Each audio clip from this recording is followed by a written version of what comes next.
الحمد لله وكفى والسلام على عباده الذين اصطفى أما بعد فأعوذ بالله من الشيطان الرجيم بسم الله الرحمن الرحيم۔ احباب گرامی، ہمارا یہ سکون خانہ کورس کا آج چھٹا سبق ہے، اور اس چھٹے سبق میں ہم اس قرآن مجید کی آیت میں جو عورتوں کی صفات ذکر کی گئی ہیں، آج اسی صفات کی ذرا تفصیل بیان کریں گے۔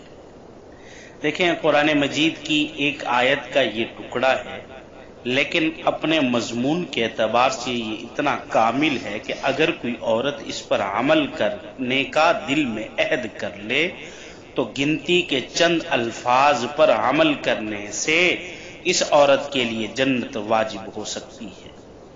اور اس میں 3 باتیں ہیں۔ سب سے پہلے نمبر پر فالصالحات نیک بیویاں۔ تو ہر شادی شدہ عورت کو سب سے پہلے نمبر پر نیک بننا چاہیے، کیونکہ اللہ رب العزت کا ہمارے اوپر حق ہے اور وہ ہمارے خالق، مالک، رازق اور رب ہیں، تو اس پروردگار آقا کا ہمارے اوپر یہ حق ہے کہ ہم اس کی بندگی کریں۔ لہذا عورت کو چاہیے کہ وہ نیک بنے اور نیکی کر کے اندر وہ بہت زیادہ آگے رہے، یعنی نیکی کر کر کے اپنے آپ کو تھکا دے، تو اس کو فالصالحات کہا جاتا ہے۔ جس طرح بھوکا انسان روٹی کا متلاشی ہوتا ہے، اسی طرح نیک عورت نیکی کی متلاشی ہوتی ہے۔ نماز وقت پر ادا کرے، تلاوت کرے، ذکر کرے اور ان تمام کاموں کو کر کے نیکی کو اپنا شعار بنائے۔ جیسے ہی اپنے گھر کے کام کاج سے فارغ ہو، کبھی مصلی پر بیٹھ کر نماز پڑھے، کبھی اللہ کے قرآن میں سکون پائے، کبھی تسبیح کے ذریعے اللہ کے نام کے گن گائے، اللہ رب العزت کے راستے میں خرچ ہونے، اللہ رب العزت کے راستے میں اپنا سارا کا سارا وقت خرچ کرے۔ یہ جو عورتوں کے اندر صفات پائی جائیں گی، اس کو فالصالحات یعنی نیک عورتیں کہا جائے گا۔ اس کے بعد دوسری صفت ہے قانتات۔ قانتات وہ عورتیں جو ہر طرف سے ہٹ کر اپنی پوری توجہ اپنے خاوند پر مرکوز کر لیں، جن کی توجہ کا قبلہ ایک بن جائے، جو اپنی ذات کے لیے اپنے خاوند کی ہو کر رہ جائیں، اپنے خاوند سے بے حد محبت کرنے والیاں، اپنے خاوند سے ٹوٹ کر پیار کرنے والیاں، اپنے خاوند پر جان دینے والیاں، یعنی اپنی خوشی، اپنے خاوند کی خوشی کو اپنی خوشی پر ترجیح دینے والیاں، ہر وقت اپنے خاوند کی خدمت میں جو رہیں، ایسی عورتوں کو قرآن مجید میں قانتات کہا گیا ہے۔ اور تیسری صفت جو بیان کی گئی حافظات، حفاظت کرنے والی، للغیب بما حفظ اللہ، غیب میں جو اللہ نے ان کو حفاظت کا حکم دیا، اس کی حفاظت کرنے والی۔ اس سے کیا مراد کہ یعنی اپنی عزت اور خاوند کے مال میں خیانت نہ کرنے والیاں اپنی عزت کی بھی حفاظت کریں اور خاوند کے مال کی بھی حفاظت کریں اور اپنے بچوں کی بھی حفاظت کریں۔ یہ تینوں صفتیں اگر کسی عورت میں آ جائیں تو ایسی عورت کو جنتی کہا جاتا ہے۔ دیکھیں، قیامت کے دن سب سے پہلا جو سوال ہوگا، ذرا اس کو دیکھیے، حدیث مبارکہ میں آتا ہے کہ قیامت کے دن اللہ تعالی عورت سے سب سے پہلے نماز کے بارے میں پوچھیں گے، اور اس کے بعد پوچھیں گے کہ کیا تیرا خاوند تجھ سے راضی تھا؟ اگر اس کا خاوند اس سے راضی ہو تو اس عورت کے لیے جنت کے دروازے کھول دیے جاتے ہیں اور وہ آرام سے جنت میں چلی جائے گی۔ تو گویا پوری زندگی اگر ایک آیت کے مطابق اپنی زندگی گزار لی تو عورت کے لیے جنت میں جانا بہت آسان ہے۔ مردوں کے لیے تو یہ حکم ہے کہ قرآن مجید پڑھیں، پورے قرآن میں جتنے بھی مسائل ہیں ان پر عمل کریں اور پوری شریعت پر عمل کر کے دکھائیں، اپنی زندگی میں لاگو کریں، جہاں رہتے ہیں اس کے ارد گرد لاگو کریں، امر بالمعروف نہی عن المنکر کریں۔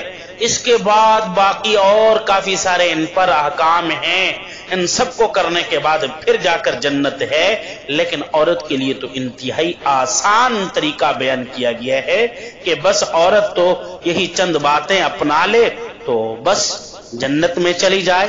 یعنی اپنے بستر پر اپنے خاوند کو راضی کر لے اور اپنے مصلے پر اپنے رب کو راضی کر لے تو اس کے لیے جنت کے 8 دروازے کھول دیے جائیں گے. آج میں ذرا ان خواتین کا بھی ذکر کروں گا، ان امت کی عظیم عورتوں کی زندگیاں بھی ذرا ہم دیکھیں کہ جن کو جنت کی بشارتیں دنیا کے اندر بھی مل گئی کہ دنیا کے اندر ہی ان کو جنتی قرار دیا گیا ہے. یہ تینوں صفتیں ان کی زندگی میں بہت نمایاں تھی جو ابھی میں نے ذکر کی ہیں.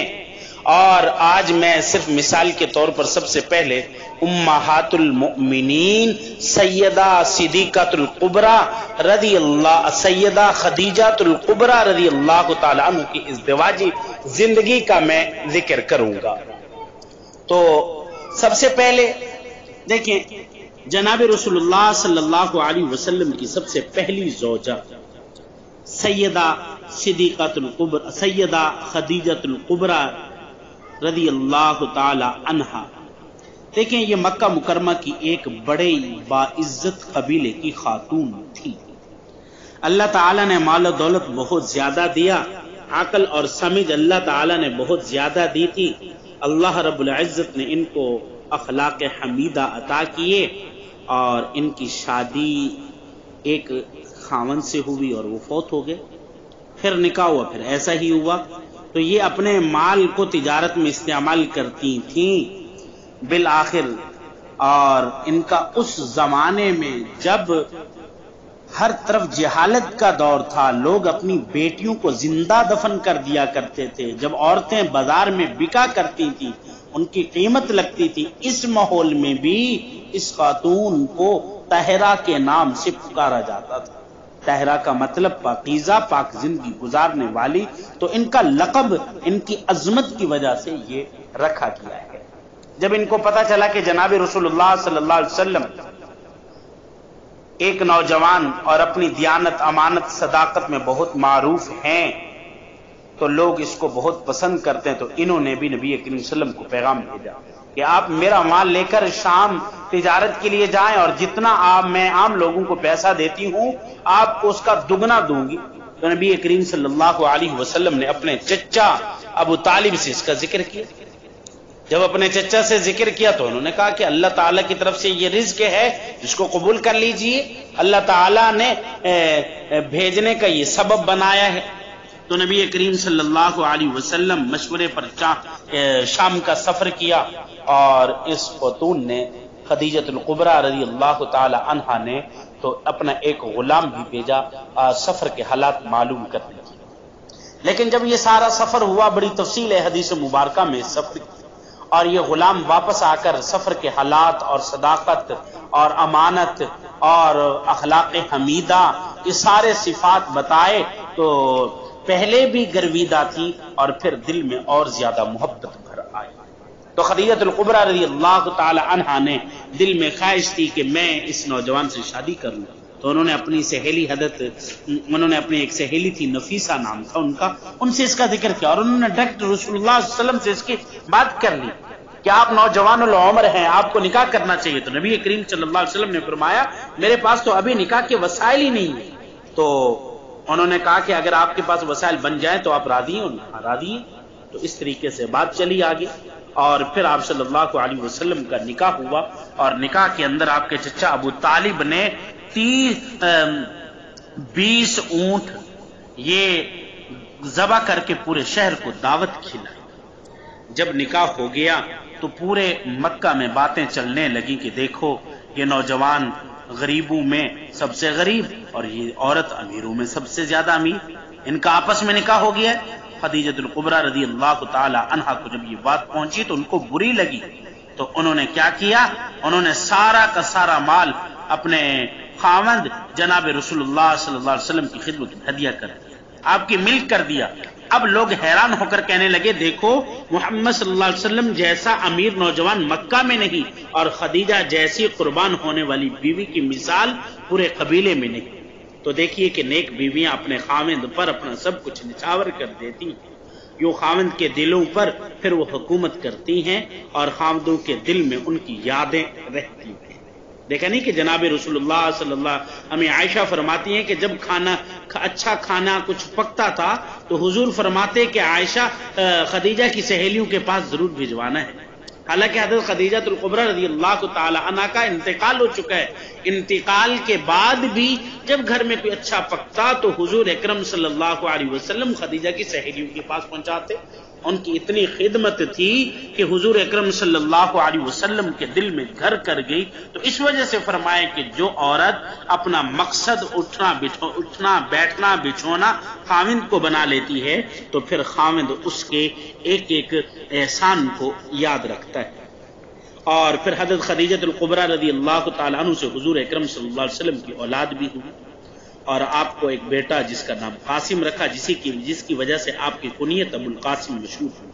اور پھر اس کے بعد آپ کی بیٹیاں حضرت زینب، رقیہ، ام کلثوم پیدا ہوئی۔ پھر اس کے بعد ایک بیٹا اور پیدا ہوا جس کا نام عبداللہ رکھا گیا، اور اس کو طیب اور طاہر بھی کہا جاتا تھا، اور ایک بیٹی آخر میں جس کا نام فاطمہ الزہرا رکھا۔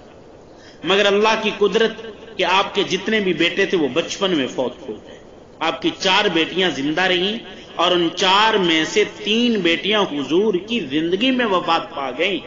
صرف ایک بیٹی سیدہ فاطمہ الزہرا رضی اللہ تعالی عنہا جو آپ کی سب سے چھوٹی اور لاڈلی بیٹی تھی، یہ آپ کی وفات کے 6 ماہ بعد اس دنیا سے وہ بھی رخصت ہو گئی۔ اب دیکھیں نبی کریم صلی اللہ علیہ وسلم کی عمر مبارک اس وقت 25 سال تھی، اور خدیجہ الکبریٰ رضی اللہ تعالی عنہا کی عمر 40 سال تھی۔ آج کل کے نوجوان اس سے ذرا سبق حاصل کریں، یہ فقط شکل و صورت کا حسن دیکھتے پھرتے ہیں، جو فقط چہروں کا حسن دیکھتے پھرتے ہیں، وہ یہ دیکھیں کہ اللہ رب العزت کے محبوب نے جس عورت سے پہلا نکاح فرمایا وہ اپنے سے 15 سال عمر میں بڑی خاتون تھی، اور ان کے 2 نکاح پہلے ہو چکے تھے۔ نبی کریم صلی اللہ علیہ وسلم نے ان کی صفات کو دیکھا، اور بیوی نے بھی اپنے خاوند کے صفات کو دیکھا، یوں یہ نکاح ہو گیا، اور اللہ رب العزت نے پھر ان کے نکاح کے ذریعے اپنے محبوب صلی اللہ علیہ وسلم کو ذہنی سکون عطا فرمایا۔ تو اس وجہ سے جہاں باقی چیزیں دیکھی جاتی ہیں، جب بھی نکاح کیا جائے لڑکے کو بھی چاہیے کہ عورت کی صفات کو دیکھے، اور لڑکی کو بھی چاہیے کہ عورت کے صفات کو دیکھے، اپنے خاوند کے صفات کو دیکھے، اس کی شرافت، اس کی امانت، اس کی دیانت کو دیکھے۔ جس کے اندر انسانی صفات ہوں گی اس کو اللہ رب ایسے کمالات دیں گے کہ وہ دنیا میں رہ کر اپنے گھر کو جنت بنا لے گا۔ انشاءاللہ العزیز باقی اس کے تعلق اگلے سبق میں ہم بیان کریں گے۔ اللہ رب العزت ہمیں نیک اعمال کرنے کی توفیق عطا فرمائے۔ وآخر دعوانا الحمد للہ رب العالمین۔